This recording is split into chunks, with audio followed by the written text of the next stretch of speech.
थोड़ी सी गलती हो गई और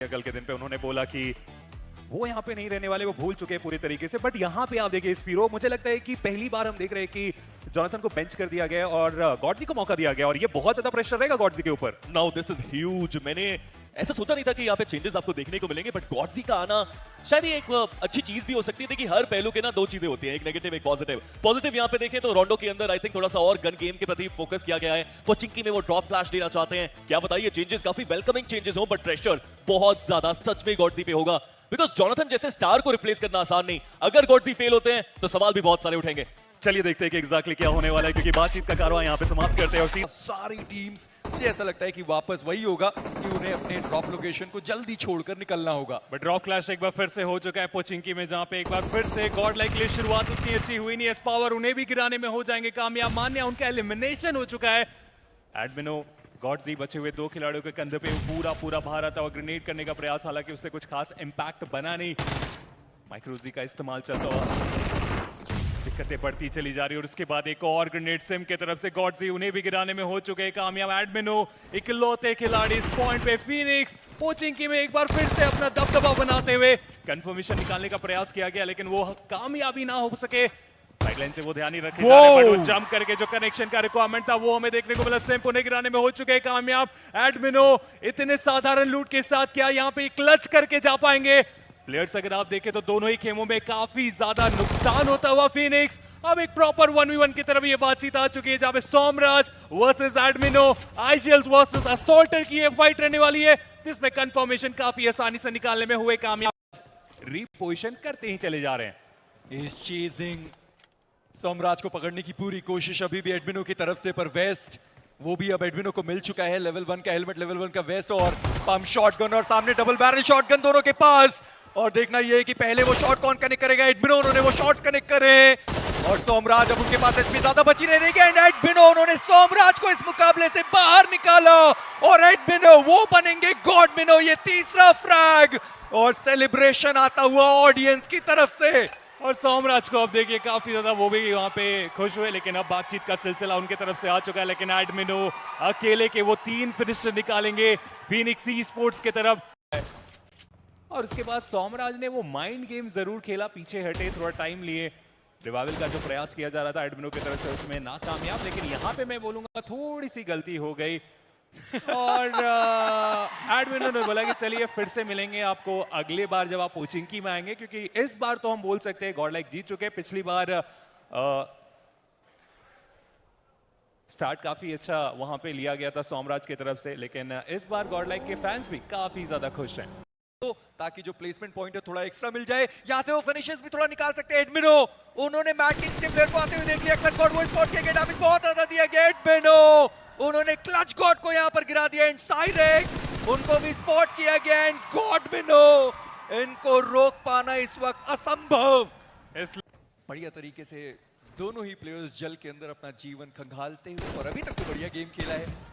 अब जो 2 प्लेसमेंट पॉइंट है वो सबसे पहले किसके पास जाने वाले हैं? और एडमिनो, उन्होंने मोक्ष को यहां पर देख लिया, डैमेज बहुत ज्यादा दिया गया, पर मोक्ष क्या ऊपरी सतह पर एक बार फिर से प्लेयर आने वाला है। वो आया प्लेयर पर एडमिनो, वो गलत समय पर पानी के अंदर चले गए। एक बार फिर से उन्होंने मोक्ष को स्पॉट करा, पर नहीं, वो नहीं कर पाए उस प्लेयर को स्पॉट, और मोक्ष वो सतह तक पहुंच गए।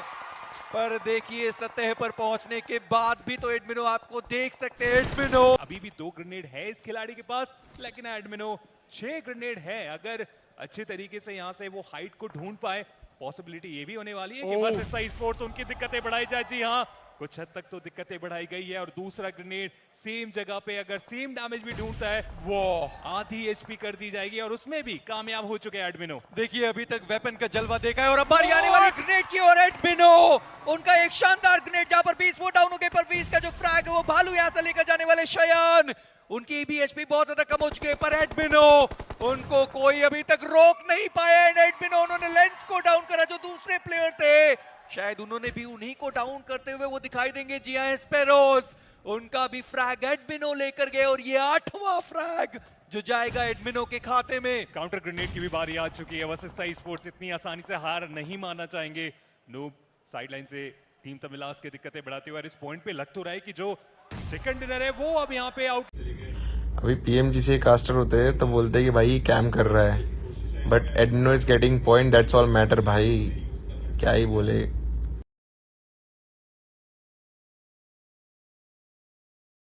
कैसा लगा आपको ये मैच? देखिए, इंडिविजुअल परफॉर्मेंस क्या बेहतर उन्होंने दिखाया है। फीनिक्स जैसी टीम को परेशान करके उन्हें बाहर करना और उसके बाद सर्वाइवल गेम प्ले वहां से लेकर आना, अपनी टीम के लिए बहुत बढ़िया फिनिशेस निकाले गए। ओवरऑल आप देख भी सकते हैं 8 फिनिशेस उनके पास, और ये वो 4 प्लेयर उनके साथ यहाँ पर एम गॉड टीम तमलाज की तरफ से देखने को मिलते हुए। मिथ ऑफ डिसीजन से वो रहते जरूर है, बट आप वैनगार्ड को देखिए, क्या अग्रेशन वहां देखने को मिल रहा है। टीम गॉडलाइक के खेमे में आज के दिन पे जो थोड़ा हंसी ठिठोली का माहौल है वो हमें देखने को मिल जरूर रहा है। टीम नॉन-एक्स इंपॉर्टेंट ये मुकाबले उनके लिए रहने वाले हैं, जरूर देखना इंपॉर्टेंट रहेगा कि किस प्रकार से वो यहाँ पर खेल के जाएंगे। और संस्कारी एडमिनो अलग रूप में देखने को मिल रहे हैं आज। देखिए, एडमिनो नहीं है ये, गॉडमिनो है, तो थोड़ा सा अलग तो बनता ही है। और आज जो फायर कितना खेला है ये खिलाड़ी, बनता भी है थोड़ा सा एटीट्यूड दिखाना। हालांकि देखो, जो जनता यहाँ पे आई है ना, उनको भी एंटरटेन करने का काम था। वो गॉडलाइक नहीं करेगी तो और कौन करेगा। बहुत अच्छे से एंटरटेन अब तक किया है। 4 मैचेस हुए हैं, 50 का आंकड़ा उन्होंने पार कर लिया है और 80 को हम सेफ मान रहे हैं। मैं कह रहा हूँ आज ही खत्म करो, कल तक जाना नहीं चाहिए सौदा। क्या बात है स्पीरो। और देखिए, कई बार ना एक गलतियों के कारण मुझे लगता है कि सफर थोड़ा सा रुक जाता है, और कल एग्जैक्टली हमने देखा गॉडलाइक के साथ वही हुआ। मानिया, बहुत बहुत स्वागत है आपका। शुरुआती उससे करेंगे, कल का वो लास्ट मैच, उसके बारे में थोड़ा बताइए। एस्पावर को रिवाइव देना, वो इतना बड़ा रिस्क लेना, और उसके बाद जो हुआ वो हम सभी ने देखा। क्या कारण था उसके पीछे? मतलब पहले वो लोग बैठे थे ब्रिज के पास, फिर वो थोड़ा चले गए थे लेफ्ट, तो वो पुश नहीं कर रहे थे। तो फिर अपने ट्राई लिया कि उसको बचा लेते, और कंपाउंड वालों को बोला था कि हार्ड ईडीएस रखो, तो रिवाइवल मतलब हो जाता, फिर उठ जाते। मेन है कि जो घर पे स्लैम आ रहा था तो उस घर पे कोई बंदा था नहीं, मतलब तो जो वाल पे आए तो वो नॉक हो जाते, थोड़ा ऊपर नीचे हो गया। रिस्की कॉल था, ट्राई किया था हमने। अवॉइड भी कर सकते थे, बट हमारा प्रायोरिटी था कि हम 4 मैन खेले, तो थोड़ा ट्राई किया था। जी हाँ, वो काफी अच्छी सोच भी हो सकती है ना कि अगर ऑप्शन बन रहा है तो क्यों ना उसके पीछे ट्राई भी करे।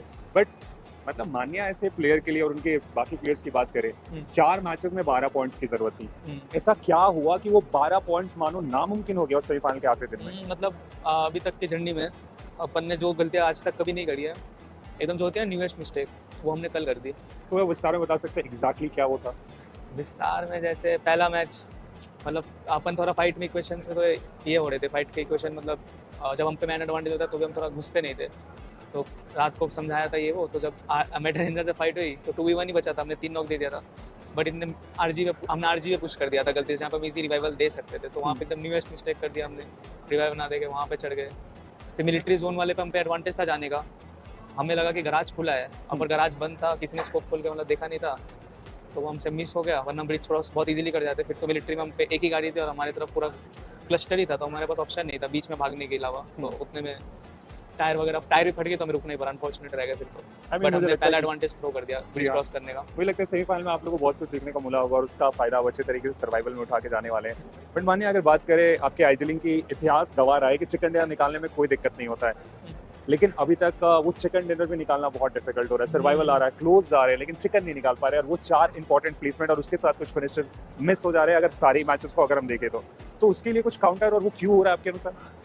मतलब एक तो मैन एडवांटेज एकदम बचा के रखना, थोड़ी बहुत मतलब कभी कभी फालतू में एक आध कैजुअलिटी हो जाती है जहाँ पर हम 3 मैन या 2 मैन हो जाते हैं एंड तक पहुँचते, वो बचाना इंपॉर्टेंट है।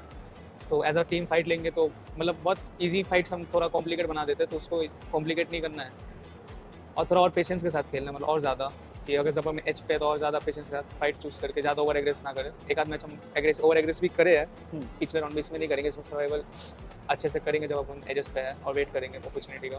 जी हाँ, वो करना भी चाहिए। बट आखिरी क्वेश्चन, कोचिंग की एरांगल की संख्या ज़्यादा है, क्या सोमराज से आप मिलने जाने वाले हो या फिर कुछ प्लान बी के साथ गॉडलाइक आ रही है? नहीं, हम तो जाएंगे। ड्रॉप क्लैश लेने का पूरा प्लान है? अगर वो आते तो ड्रॉप क्लैश तो होगा, अगर नहीं आते तो हम लूटेंगे, अगर आते तो क्लैश होगा, तो हम नहीं छोड़ेंगे। बिल्कुल, ये कोचिंग की नहीं छोड़ने वाले, और उसके बाद क्या होगा वो तो हम जरूर देखेंगे।